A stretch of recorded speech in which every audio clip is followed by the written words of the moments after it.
शाखासु।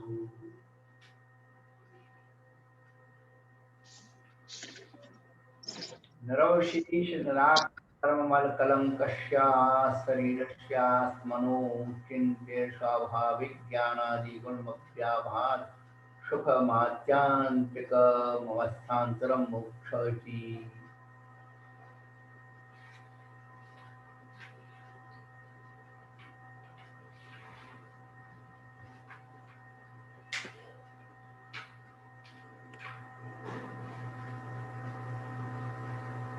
नमस्ते नमस्ते।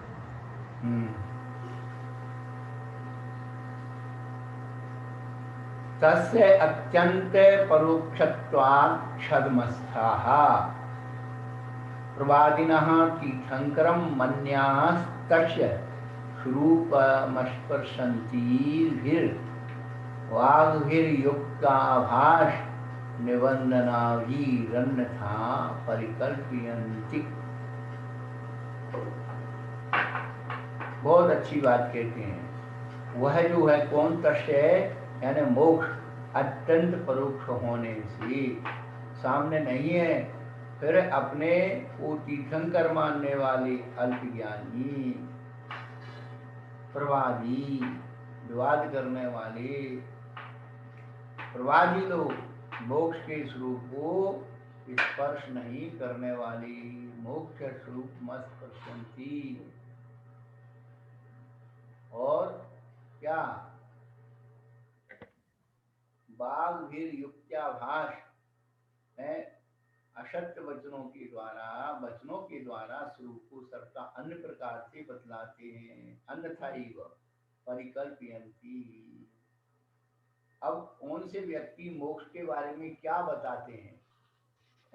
सामने वाले की बातों को कि आप ये बताते हो, आप ये बताते हो, आप ये बताते हो।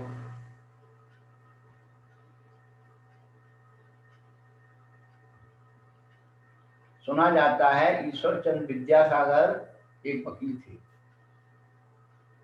तो कोर्ट में गए तो जो जिसका केस लड़ रहे थे उसके खिलाफ।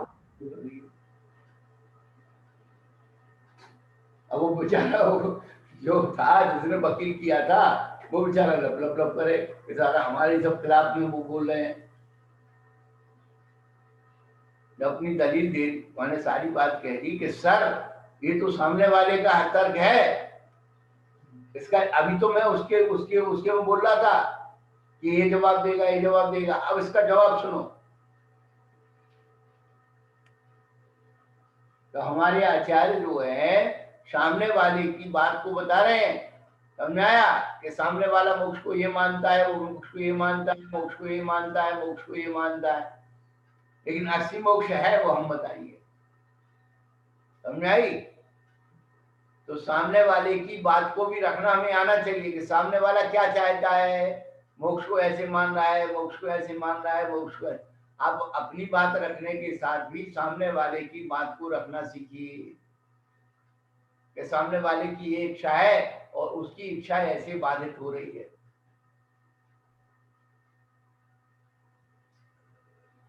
कितना मनोवैज्ञान, किसी को गलत सिद्ध नहीं किया उनने क्या? शुरू से कहते हैं नहीं वो तो ऐसा मान रहा है, बेकार है।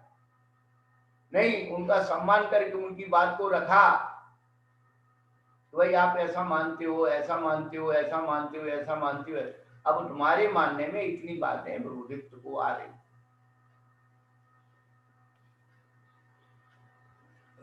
हमको पूज्यपाद आचार्य का जो न्याय दर्शन है, मनोवैज्ञानिक न्याय दर्शन, बहुत अच्छा लगा।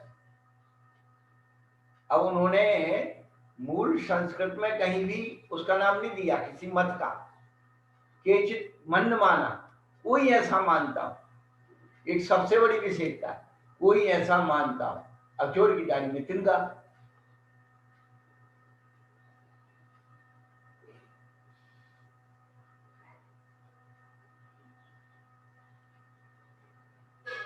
जब किसी स्वरूप का कथन किया जाता है तो जिसके अंदर जो कमजोरी होती है वह कमजोरी को वाइब्रेट करता है, और फिर ये लगता है मेरे बारे में महाराज ने ऐसे कैसे जान लिया, ऐसे किसी ने चुगली कर दी, ऐसा क्या हो गया, बस वो गलत में लग जाता है। हमारे जीवन तो अनुभवपूर्ण जीवन है भाई। 94 में हमने टुल्ला चौराहे पर चतुर्मास किया, तो कंजूस व्यक्ति की हम कहानी सुनाते थे, ब्याजखोर की। अब भैया वो जो प्रकरण था वो हम सुना रहे थे, प्रवचन के बाद मेरे ऊपर चढ़ बैठा, महाराज आपको किसी ने भर दिया, आप मेरे बारे में बोल रहे थे। भैया मैं आपके बारे में जानता नहीं है, वो तो जो भी वर्णन करेगा वही आएगा। अब तू अब चोर की दाढ़ी में तिनका, तो तुम्हें क्या इलाज?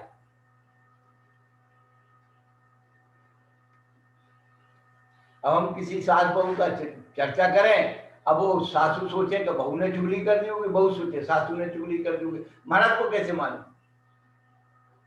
है? महाराज को कैसे मालूम कि हमारे घर में लड़ाई हुई है? हम क्यों कहें कि तुम्हारे घर में लड़ाई हुई? हमने तो ये बताया कि सास बहू में झगड़ा होता तो ऐसा होता है। अब बालिश बुरा मान जाए तो मान जाए, मुझे इससे क्या फर्क पड़ रहा है? मैं तो किसी से कहने नहीं जा रहा हूँ कि बालिश की बहू अच्छी है कि बालिश खराब है, कि बालिश बहुत अच्छी है बहू खराब है। हमें क्या क्या लेना देना तुम्हारे घर की लड़ाई से? कौन से हमको बिटिया पढ़नानी है? क्या हुआ बालिश जी? महाराज जी को अपने आप सब पता है। अब महाराज को पता है तो हम क्या करें बताओ? हमें भी पता है। मैं क्यों बुरा बनूं? लड़ाई तुम्हारे घर की, मुझे क्या मिलने वाला है? सुलझाना तो आपको ही है महाराज जी। क्या लड़ाई होगी तो ठीक तो आपको ही करना। वाह वाह, यही चलाने बाबा जी बने हैं। मैं लड़ाई सुलझाते रहे, इसका मतलब लड़ाई हुई है। देखो पकड़ा में आ गए, मैं आ गए कि नहीं? अब अपने आप से कह रहे लड़ाई सुलझाना पड़ेगी। होगी तो महाराज जी, होगी तो सुलझानी पड़ेगी ना, हुई तो नहीं है।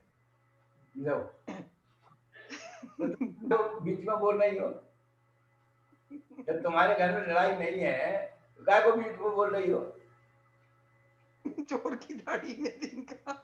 पुलिस वाले जब दो को अपराधियों को पकड़ लेते हैं तो एक दूसरे को अलग अलग कोठियों में रखते हैं, तो फिर वो जो है इसको मान लगाते, देखो भाई उसने तो बता दिया, अब तुम बता दो, हम तुम बता दोगे तो हम तुम्हें छोड़ देंगे। तो कहते हाँ हाँ हाँ, और उससे थोड़ा सा क्लू ले लिया, फिर कहते वाह भाई उसने बता दिया, अब तू बोल रहा था ना मैंने कुछ नहीं किया, बोल उसने ये बता दिया, और उससे जैसे लिया तो उसने दो रहस्य बता दिए, तो पूरा केस खुल जाता है। समझे? अपन तो भैया वो पुलिस वाले हैं थाना।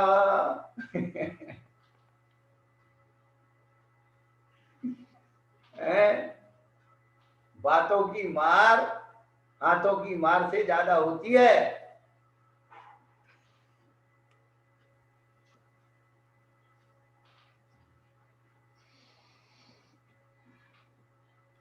गुरु की लीला ही अलग है।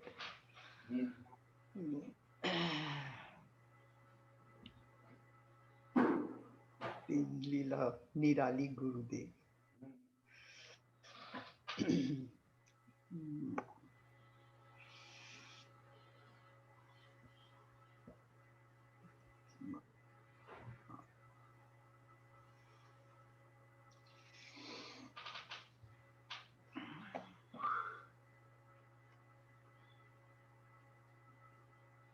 तो क्या कह रहे हैं?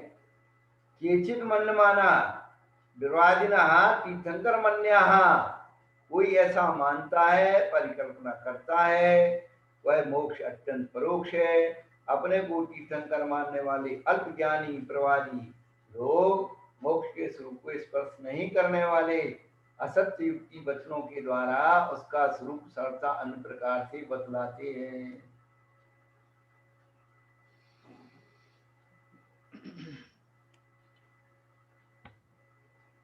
कौन क्या बतला रहा है?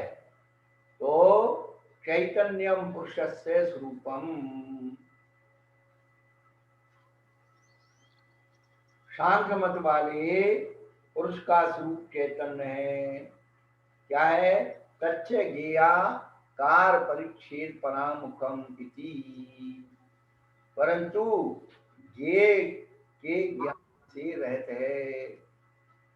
पुरुष उसका स्वरूप, आत्मा का स्वरूप चेतन तो है, लेकिन वो ज्ञेय के ज्ञान से रहित है, यानी ज्ञेय को नहीं जानता।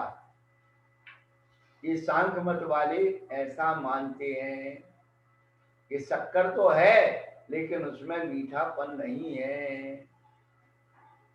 क्या? नाम शक्कर है लेकिन मीठापन नहीं है। आत्मा चेतन तो है लेकिन उसमें ये का ज्ञान नहीं है। ये ज्ञान समझ में नहीं आएगा, लेकिन ये समझ में आ जाएगा कि शक्कर तो है लेकिन मीठी नहीं है। लिख लो, ये काम बहुत आएंगे, ये जो है दृष्टांत बहुत काम आते हैं। तो सांख्य मत क्या मान लेता है कि शक्कर तो मानता है लेकिन उसे मीठी नहीं मानता। ऐसे ही आत्मा को तो मानते हैं लेकिन उसमें ज्ञेय का ज्ञान नहीं है, ज्ञेय को जानने की शक्ति नहीं है। तो फिर भैया क्या हुआ? किंतु ऐसा चेतन सत्स्वरूप होकर भी असत ही है। अब ये उसकी समीक्षा कर दी कि ऐसा यदि चेतन है तो असत रूप और असत ही है, क्योंकि ऐसा मानने पर उसके स्व पर व्यवसाय लक्षण कोई आकार अर्थात स्वरूप प्राप्त नहीं होता। उसका खंडन भी कर दिया।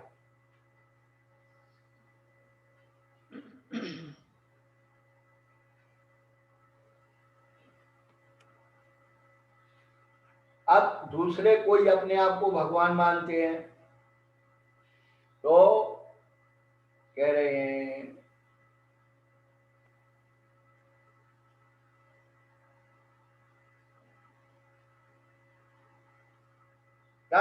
सद्यप सदैव निराकृत्वादिति बुद्ध्यादि वैशेषिक गुणक्षेदः पुरुषस्य मोक्ष इति। जो वैशेषिक मत वाले लोग हैं वो कहते हैं बुद्धियादि वैशेषिक का गुणक्षेद हो।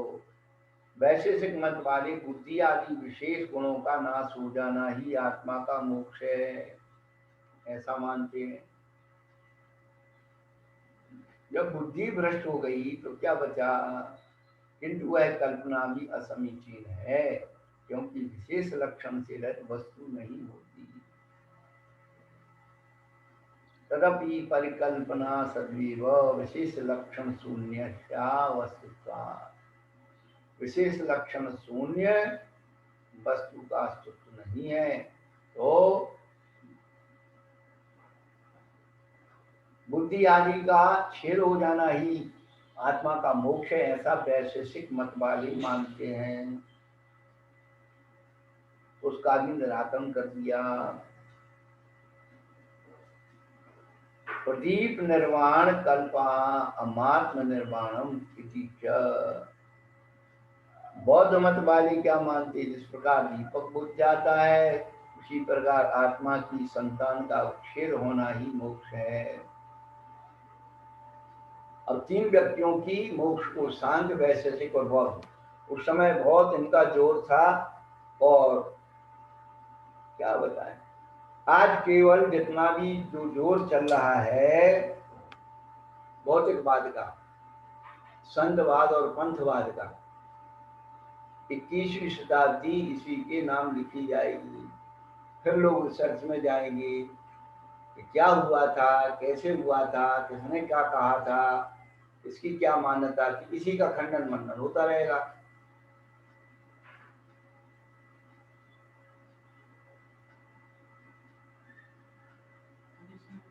आत्मा की संतान है?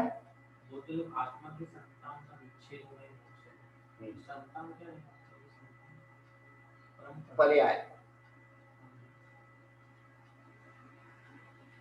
संस्कार, प्रदीप निर्माण मत।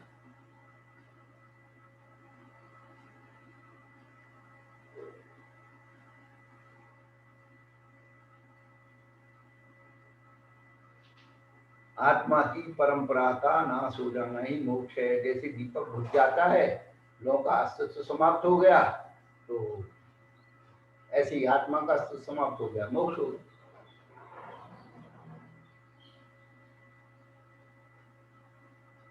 नमोस्तु महाराज जी। हाँ। नमोस्तु महाराज जी। नमोस्तु महाराज जी। क्या ये वो सभी जीवात्मा को मोक्ष मानते हैं उनके हिसाब से? बौद्ध मत वालों के हिसाब से सभी जीवात्मा का मोक्ष होता है फिर? सबके यहाँ मोक्ष है, मोक्ष सबके यहाँ है, लेकिन मोक्ष के स्वरूप में विसंवाद है। क्या? हाँ। मोक्ष तो सब मानते हैं, कोई खाने पीने भोगने भी मानते हैं,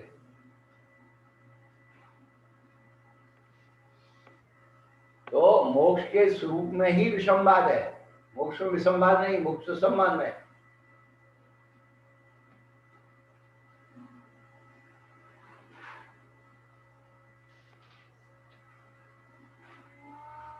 शक्कर तो सब मान रहे, हाथी तो सब मान रहे, लेकिन हाथी में वही सूंड को क्या मान रहा है, चक्र के समान है, पैर को लेकर खंबे के समान है, पेट के लेकर दीवार के समान है, कान को लिया सूपे के समान है, उसको पकड़ लिया तो झाड़ू के समान है। मान रहे हैं महाराज जी, है तो नहीं ना? है? मान रहे हैं, सभी कोई मान रहे हैं कि हम मोक्ष या हम कर रहे हैं, तो मोक्ष या मोक्ष तो है तो नहीं ना? नहीं है मोक्ष, हमारे लिए नहीं है ना महाराज जी, सभी के लिए तो नहीं है, सभी के लिए नहीं है ना महाराज जी? तो तुम्हें भी है, हमने तो मना किया, तुम भी चली जाओ। ऐसे चले रास्ता बताओ। बहुत पहले एक महिला आई और पूछने लगी, महाराज मोक्ष कौन सी गति से होता है? मैंने कहा, मनुष्य गति से। तो महाराज महिला भी मनुष्य गति में आती है, तो उसको भी मोक्ष होना चाहिए। हमने कहा किसने मना किया? वहां मिलता है, वहां चली जा, वहां मिलता, जहां मिलता वहां चली जा, मेरे घर में सारी चीज मिलेगी। महाराज जी जहाँ मिलेगा तो वहीं तो जाएंगे ना, ऐसे तो कहाँ मिल रहा है, बाजार में मिल रहा है कोई मोक्ष? रत्नों की दुकान पर भजा भाजी नहीं बेचते बहन जी। जिसका जो बाजार है वहां में बाजार बता दिया, वहां मिलती है, चली जा तू, इधर उधर मत मटकेगी। जिसको चाहिए वही है, तो कुछ है नहीं, दुनिया भर में मिलती है।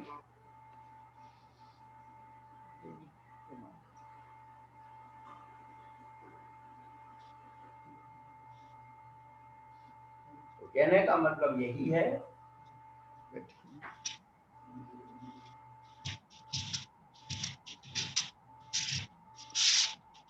महाराज बंद करो।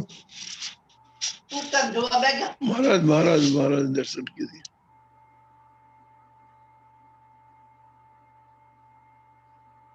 आज ठंडी ज्यादा है लोगों के पास, कम लोग आए।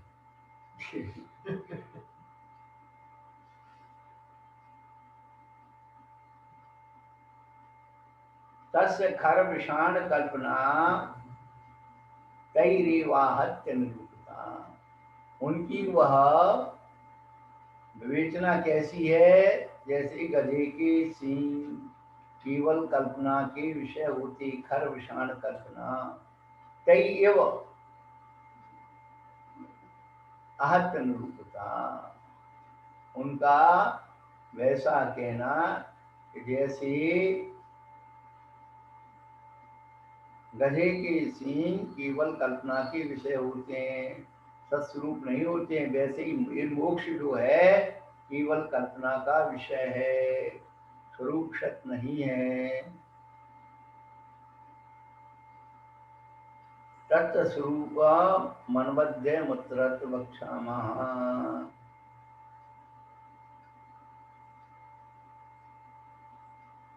लेकिन उस मोक्ष के स्वरूप को आखिरी में बताएंगे, पहले नहीं बता रहे, क्यों? पहले बताएंगे भुल जाएंगे। आखिर सब बातें कहने के बाद आखिरी बात बताई जाएगी, इसको सिद्ध करेंगे मोक्ष को। तो जिसको मोक्ष होना है पहले उसको तो सिद्ध कर लें, जिससे मोक्ष होना है उसको सिद्ध कर लें।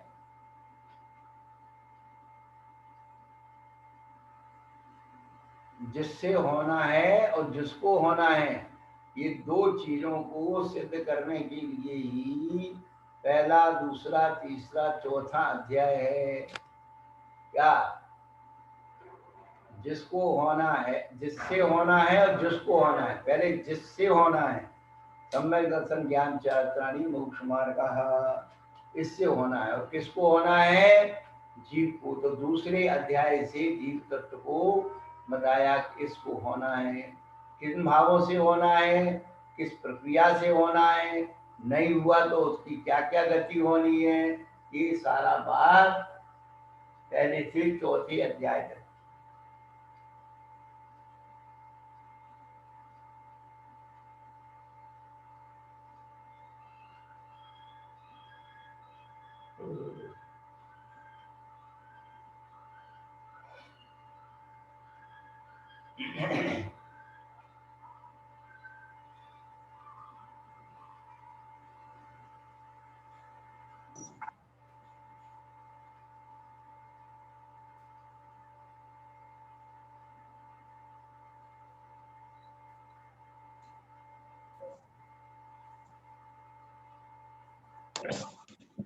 ये सब न्याय शास्त्र से शुरू हो रहा है अपना ग्रंथ।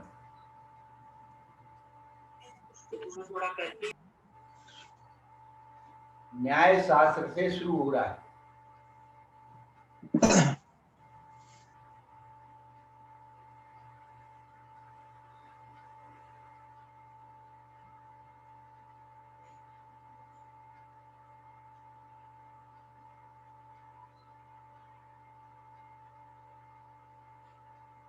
अब कुछ लोग और हैं उद्दंड बोले, एक तो मोक्ष के बारे में मानते हैं और दूसरा उसकी प्राप्ति के बारे में भी विसंवाद करते हैं। क्या? दो प्रकार के व्यक्ति, मोक्ष तो मानते हैं लेकिन उसके स्वरूप में झगड़ा करते हैं, दूसरे मोक्ष मानते लेकिन उसकी प्राप्ति के उपाय में झगड़ा करते हैं। क्या? एक स्वरूप में झगड़ा करता है, दूसरा स्वामी में झगड़ा करता है। कोई स्वरूप भेद और स्वामी भेद। देखिए आप कितनी बढ़िया सूत्र है आपको दे रहे हैं, अमर सूत्र। क्या ये न्याय शास्त्र अलग अलग हमेशा हमेशा बनते रहे हैं? क्या एक स्वरूप भेद में झगड़ा कर रहा है, दूसरा स्वामी भेद में झगड़ा कर रहा है? न्याय तो नहीं, अभी तो स्वरूप भेद में झगड़ा कर दिया मीमांसक, वैशेषिक और बौद्ध। अब स्वरूप भेद में, स्वामी भेद में झगड़ा करने वाले लोग हैं। तो किसी को भी बना दो, किसी को भी मोक्ष दे दो, कैसे भी दे दो।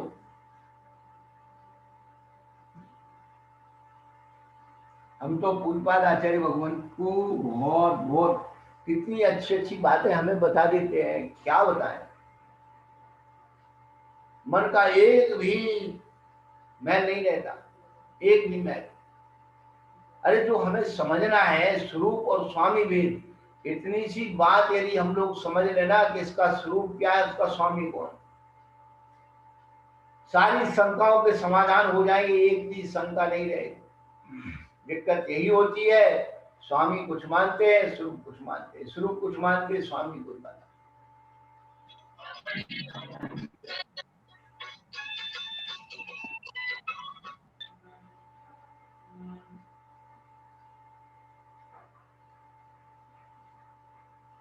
इतनी अच्छी, देखो बहुत सरल बातें हैं।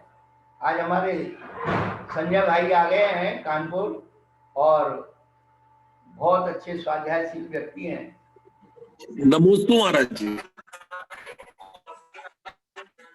तो हमें जो समझना है, जो हमारे काम का ज्ञान है, वो इकट्ठा करो। जैसे आप तो कुछ बातों में देखो, हम व्यवहारिक बात बताते हैं कि आप अपने बच्चों को पढ़ाते लिखाते सब कुछ करते, और बच्चे अपनी टेक्निक से चलते हैं। अब आपको वो समझ में नहीं आती है तो आप क्या कहते हैं, भैया देखो हमको समझ में नहीं आ रही भैया, वो जाने, उनका काम जाने। क्या हम उसमें जानते नहीं तो हम क्या जाने और क्या करें? ऐसे ही कुछ बातों पर भैया जिसका जो स्वरूप है, भैया जो जानते हो उनसे पूछ। हम उसमें जानते नहीं तो हम क्या बताएंगे? अकल नहीं, कौड़ी की तनख्वाह बढ़ा दो।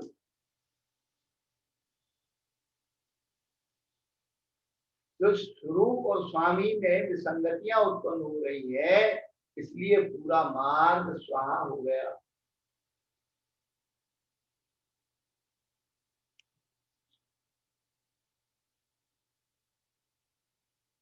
तो उसके प्राप्ति का उपाय कौन कौन क्या बता रहा है? तत्प्राप्त्युपायं प्रत्यपीते विषम वदन्ते। वे प्रवादी लोग उसकी प्राप्ति के विषय में विवाद करते हैं। प्रति विषम वदन्ते ज्ञानादेव चार्थ निरपेक्षत्वात् तत्प्राप्ति संधान मात्रात् ज्ञान निरपेक्षात् चारत्रात् मात्र। तीन दृष्टिकोण दिए। कोई क्या मानता है, चारत निरपेक्ष ज्ञान से ही मोक्ष मानता है एक। कोई क्या मानता है, केवल श्रद्धा मात्र से मोक्ष मानता है दो। और कोई क्या मानता है, ज्ञान निरपेक्ष चारत से ही मोक्ष की प्राप्ति होती है। लो, तीन व्यक्ति तीन तरह की बात कर रहे हैं। ये कह रहा है कि भाई चारक निरपेक्ष ज्ञान, चारक की जरूरत नहीं, ज्ञान से मोक्ष होगी। जैसे आजकल चल रहा है, ज्ञान करो भाई, ज्ञान करो, आत्म का कल्याण करो। उनको ज्ञान की परिभाषा ही पता नहीं।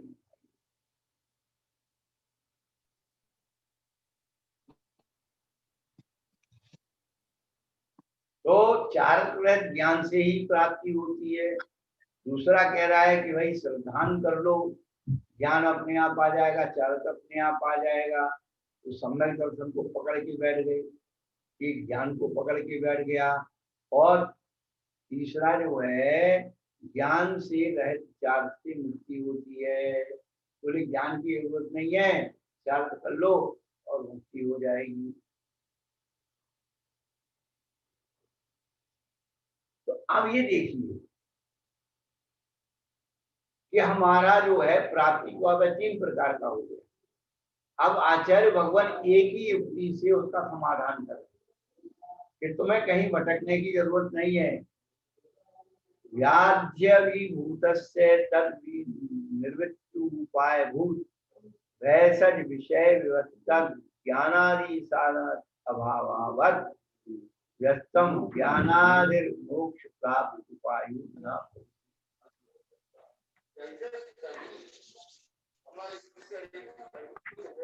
जिस प्रकार भोग को दूर करने की उपाय भूत दवाई का मान श्रद्धा ने आचरण रोगी के रोग को दूर करने का उपाय नहीं है।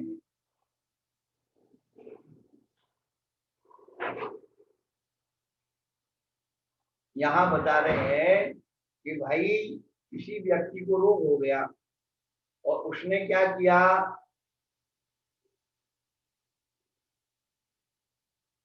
ज्ञान कर लिया दवाई का और उसे खाई नहीं, तो रोग दूर नहीं होगा। दूसरे व्यक्ति ने क्या किया, श्रद्धान कर लिया तो ही रोग दूर नहीं होगा। और तीसरा व्यक्ति था, उसे ज्ञान ही नहीं था कौन सी दवाई खानी है, और दवाई खाने से ठीक होते हैं, कोई भी दवाई खा रहा है तो वो भी ठीक नहीं होगा। तो ज्ञान, श्रद्धान और आचरण, इन तीनों का कम्युनिकेशन होना चाहिए, वही हमारे लिए कारगर होगा।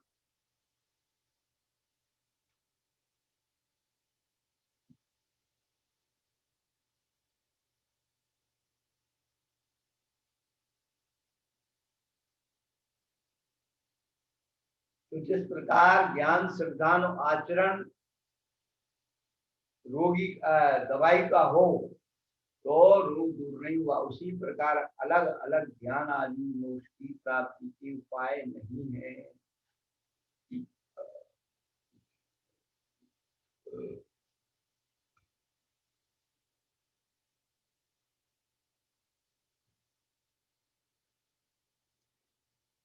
तो जिसको हमें प्राप्त करना है उसकी प्राप्ति के उपाय ही संपादित हो गए, तो कैसे हमको वह वस्तु स्वरूप प्राप्त होगा, ये बात हमें विशेष करनी।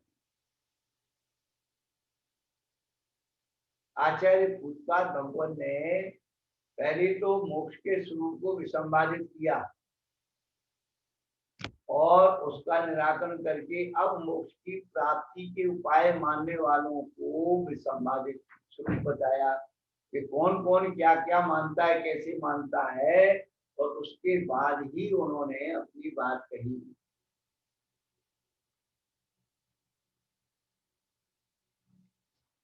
लक्ष्य और लक्षण, तो जिसका लक्ष्य है उसका क्या लक्षण है। तो किसी ने लक्ष्य में विसंवाद कर दिया, किसी ने लक्षण में विसंवाद कर दिया, अब बैठा है।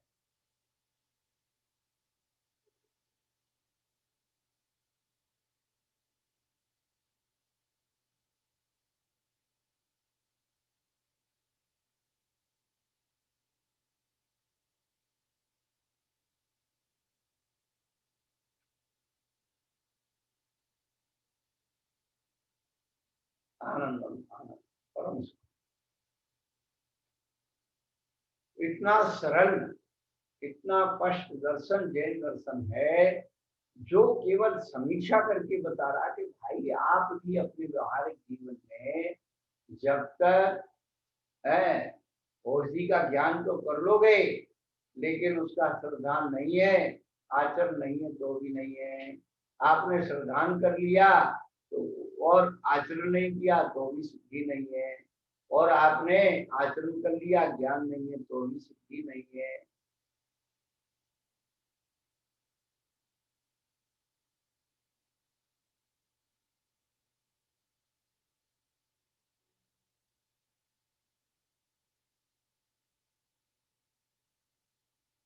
अन्य मतों का स्वरूप मोक्ष के बारे में क्या बताते हैं वो सामने रखा हमारे आचार्य। क्या पहले किसी विषय को सामने रख करके उसको है समझाना। तो हमारे आचार्यों ने कितना अध्ययन किया होगा। कल दोपहर में बताया था द्रव्य संग्रह में अपम परम से जुंजई है पंच जो है अपने ऊपर को पंचाचार में लगाते हैं, तो ज्ञानाचार में स्व पर समय के ज्ञाता, स्व समय पर समय, अपने धर्म और दूसरों की धर्म के जानकार होते हैं। इसलिए बौद्ध वैशेषिक चारवाक आदि सभी मतों का अध्ययन करके खंडन मनन करके आपको हमको सब कुछ लगाते हैं।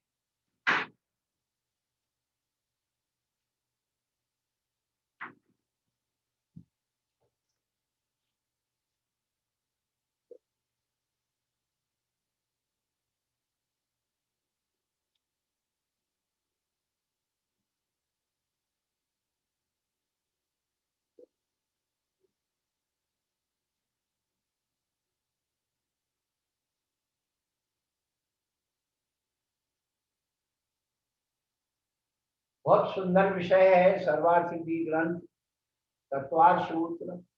ये हम सबकी जीवन के परिभ्रमण की कहानियां हैं, दुख से छूटने के उपाय बता रही है।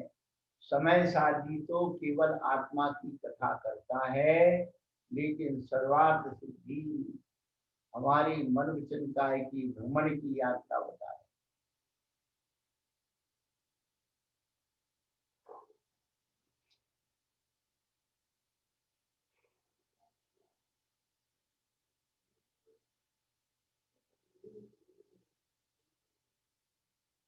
यहाँ पर इस ग्रंथ के संपादक पूजन सिद्धांत शास्त्री ने बहुत अच्छा एक पैराग्राफ लिखा है, और उसमें बहुत सारी बातों को आप वर्णन किया है।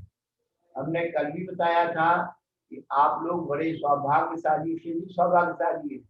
कम से कम इतने महान आचार्यों की वाणी को, जो 1700-1500 साल पुराने आचार्य हैं, उनकी वाणी को अपने कानों से सुन तो रहे हैं, पढ़ तो रहे हैं। नहीं समझ में आए कोई बात नहीं, नहीं याद हो कोई बात नहीं, लेकिन एक बार पढ़ लिया और समझ लिया, पढ़ लिया या सुन लिया, समझने की तो बहुत दूर की। पढ़ने और सुनने से ही आचार्य कहते हैं तेरा कल्याण हो जाएगा। लेकिन आज तक ना जो पढ़ा है ना सुना है, इतनी भटके हुए हैं। हम सबके भटकने का एक ही कारण है,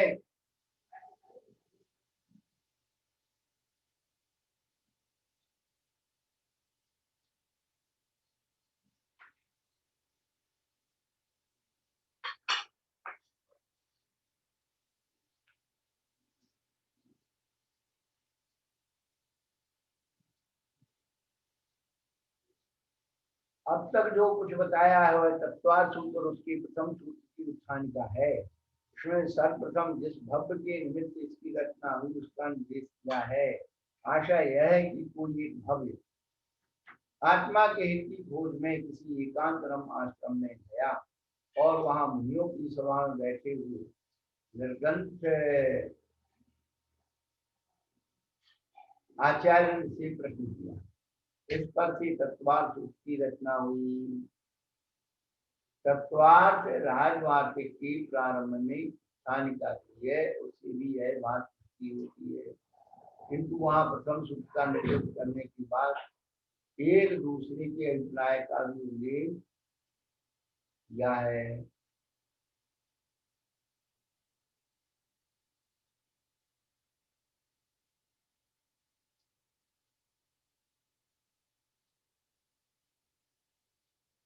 वहां बतलाया कि तत्वार्थ सूत्र की रचना के संबंध में अन्य लोग इस प्रकार की व्याख्यान करते हैं कि इधर पुरुषों की शक्ति उत्तर क्षीण होती जा रही थी, अतः सिद्धांत की प्रक्रिया करते हुए सम्यक दर्शन प्रक्रिया प्रकट करने के लिए मोक्ष मार्ग के निर्देश के संबंध में आनुकूली क्रम से शास्त्र की रचना का प्रारंभ करते हुए सम्यक दर्शन ज्ञान चात्तानी मोक्ष।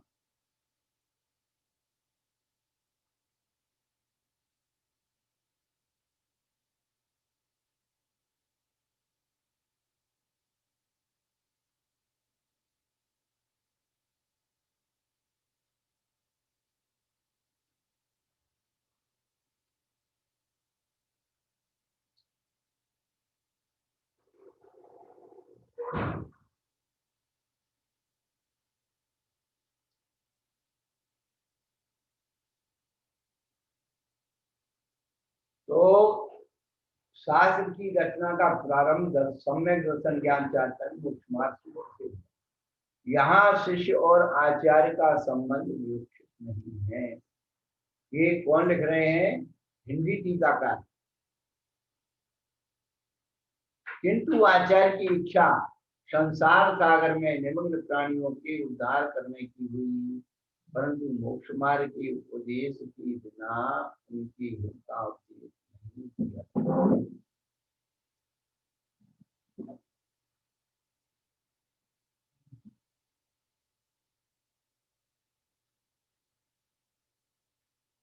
इसलिए मोक्ष मार्ग के व्याख्यान की इच्छा से यह शास्त्र रचा गया।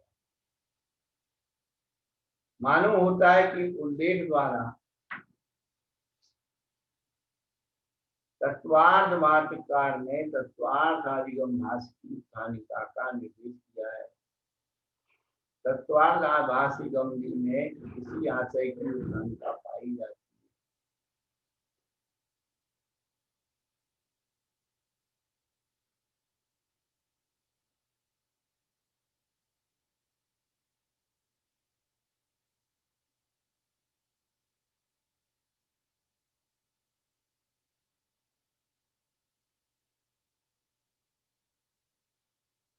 तत्वार्थ भाष्यादिगम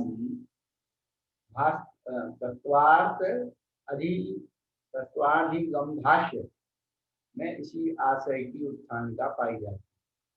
लेकिन सुखसागर सूरी ने भी अपनी सुखसागरी में यही बताया है कि किसी शिष्य ने शिष्य के प्रश्न के अनुरूप से आचार्य ने तत्वार्थ की रचना की, जिसमें शिष्य का नाम द्वैयायिक और प्रस्तावना में सिद्धेय दिया है। सिद्धेय यहाँ द्वैयायिक बताया और वहां सिद्धेय बताया, और एक जगह द्व्यापक बताया। तो पूछने वाले लोगों के नाम में भी अंतर हो।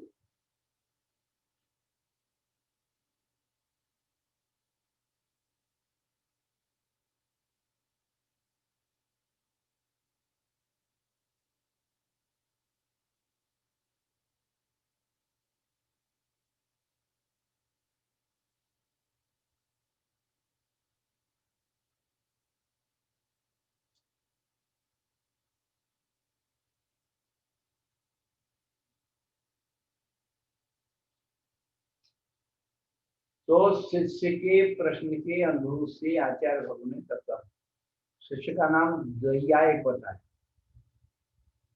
इससे मालूम होता है कि सर्वार्थ जी का यह अभिप्राय मुख्य है कि शिष्य के प्रश्न के निमित्त से तत्वार्थ की रचना हो।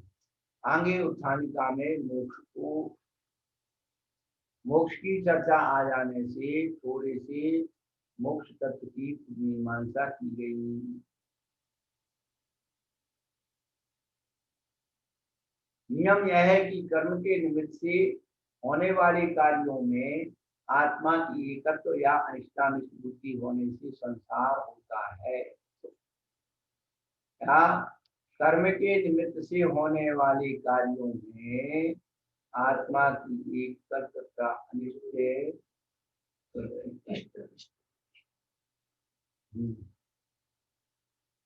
एकत्व तथा इष्टानिष्ट बुद्धि होने से संसार होता है।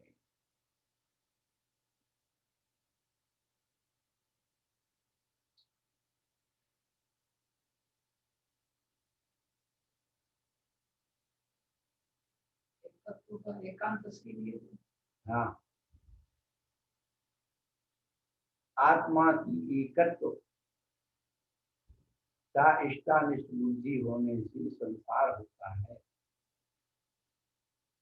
कर्मों के साथ एकत्व और इष्टानिष्ट बुद्धि, इसलिए द्रव्य कर्म, भाव कर्म और नो कर्म के आत्मा से अलग हो जाने पर जो आत्मा की अपनी ज्ञानादि गुण आत्मबोध अव्यवहार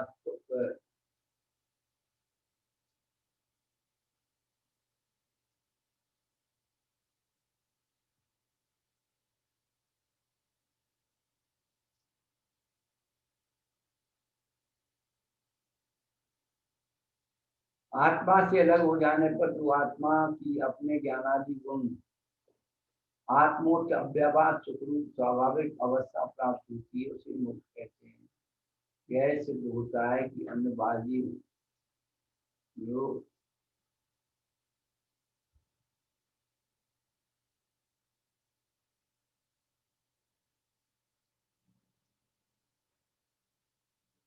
आत्मा की जो ज्ञानादि गुण और भाव कर्म से आत्मा से तक हो जाने पर जो आत्मा की अपनी ज्ञानादि गुण और आत्मोच्च अव्यवहार सुख रूप स्वाभाविक अवस्था प्राप्त होती है उसे मोक्ष कहते हैं।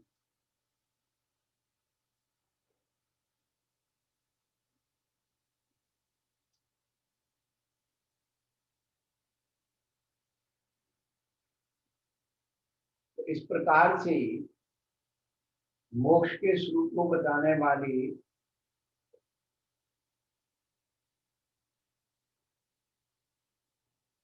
जिज्ञासा रखने वाली परंतु अन्य प्रवादी लोग इस प्रकार के मोक्ष तत्व का विश्लेषण करने में असमर्थ हैं। मोक्ष ऐसे मिलने वाला नहीं है। स्वरूप में ही संवाद होगा तो स्वामी में तो और ज्यादा हो जाएगा। पूछताछ स्वामी ने तत्वार्थ के कर्ता ग्रंथाचार्य के मुख से 3 उदाहरण प्रस्तुत कराए हैं जिनके द्वारा मोक्ष का गलत तरीके से स्वरूप उपस्थित